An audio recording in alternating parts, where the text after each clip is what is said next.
पाकिस्तान और इसराइल के दरमियान 3000 किलोमीटर का फासला होने के बावजूद ये दोनों मुल्क एक दूसरे के कट्टर दुश्मन हैं। एक दूसरे को खत्म करने के लिए कुछ भी कर सकते हैं, पर क्यों इन दोनों मुल्कों की बराह रास्त जंग नहीं हो सकती, ये सब जानने के लिए इस वीडियो को आखिर तक जरूर देखें। दोस्तों, पाकिस्तान और इसराइल के दरमियान आमने सामने की जंग तो बहुत मुश्किल है, क्योंकि दोनों मुल्कों के दरमियान 3000 किलोमीटर की दूरी है और दरमियान में कई और मुमालिक भी आते हैं। लेकिन ये दोनों देश किसी दूसरे मुल्क में होने वाली जंग में आमने सामने आ सकते हैं। अब कहने के लिए पाकिस्तान की आर्मी इसराइल की आर्मी से दुगनी है और साथ ही पाकिस्तान के पास न्यूक्लियर बॉम्ब भी है, लेकिन इसके बाद भी अगर इसका सामना इसराइल की आर्मी से होता है तो पाकिस्तान के लिए काफी मुश्किलात खड़ी हो सकती हैं। ऐसा इसलिए है कि इसराइल अमेरिका और पूरे यूरोप का पैदा किया हुआ मुल्क है, जो हर वक्त इसराइल की हिफाजत करने के लिए तैयार रहते हैं। इसके अलावा इंडिया पाकिस्तान का अजली दुश्मन है, जो पाकिस्तान की तमाम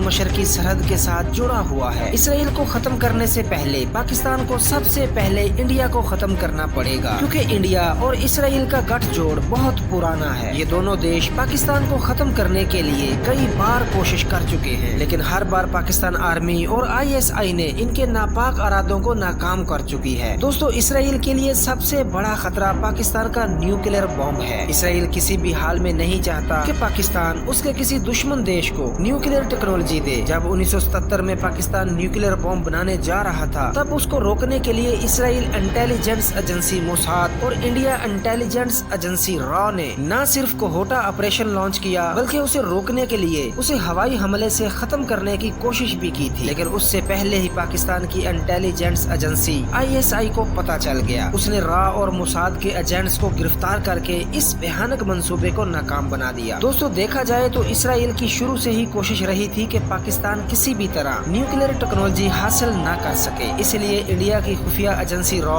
और इसराइली खुफिया एजेंसी मोसाद ने अपना हर हरबा इस्तेमाल करके भी पाकिस्तान को न्यूक्लियर टेक्नोलॉजी हासिल करने से ना रोक सकी। और आखिरकार पाकिस्तान की इंटेलिजेंस एजेंसी ISI की बेपनाह मेहनत और कुर्बानियों से 28 मई 1998 को एटमी धमाका करके पाकिस्तान ने अपने दिफा को नाकाबिले तस्खीर बना लिया। पाकिस्तान और इसराइल की दुश्मनी की वजह एक और भी है कि पाकिस्तान ने कभी भी इसराइल को एक मुल्क के तौर पर तस्लीम नहीं किया। पाकिस्तान ये समझता है कि इसराइल एक नाजायज मुल्क है, क्योंकि इसराइल अवामी रेफरेंडम से वजूद में नहीं आया, बल्कि अमेरिका, फ्रांस, बरतानिया और दूसरे यूरोप मुमालिक के कई ताकतवर मुल्कों ने मिलकर पूरी दुनिया से यहूदियों को इकट्ठा करके फलस्तीन की सरजमीन पर जबरदस्ती आबाद किया और इसे एक मुल्क का नाम भी दे दिया। इसराइल के वजूद में आते ही यहूदियों ने फलस्तीन के इलाकों पर कब्जा शुरू कर दिया और वहाँ के मुस्लिम आबादियों को बेदर्दी से कत्ल किया जाने लगा। और जब ये सिलसिला ज्यादा तेजी से फैलने लगा तो तमाम अरब मुमालिक में शदीद गम और गुस्से का इजहार होने लगा, लेकिन इसराइल ने किसी को खातिर में नहीं लिया। इसकी बड़ी वजह ये थी कि इसराइल को यूरोप के तमाम ताकतवर मुमालिक की तरफ से असला और जदीद हथियार फराहम किए जा रहे थे। 1971 में जब तमाम अरब मुमालिक ने मिलकर इसराइल को खत्म करने के लिए जंग का आगाज किया, तो उस वक्त तक बहुत देर हो चुकी थी, क्योंकि इसराइल उस वक्त बहुत बड़ी ताकत बन चुका था। इसलिए इसराइल ने तमाम अरब मुमालिक को शिकस्त से दोचार कर दिया। अरब मुमालिक की शिकस्त की बड़ी वजह ये थी कि अरबों ने जंगी लिहाज से अपने आप को मजबूत नहीं किया। माशी लिहाज से अरब मुमालिक अपने आप को मजबूत कर चुके हैं, लेकिन आज भी अरब मुमालिक जंगी एतबार से अपनी अहमियत बहाल नहीं कर सके हैं। इसलिए इसराइल अरब को खातिर में न लाते हुए पूरी दुनिया में सिर्फ पाकिस्तान को ही अपना सबसे बड़ा दुश्मन समझता है। लेकिन इसराइल को पाकिस्तान से बराह रास्त जंग करने का खतरा नहीं है। इसलिए तो इसराइल पूरे फलस्तीन पर कब्जा करने के लिए फलस्तीनी अवाम को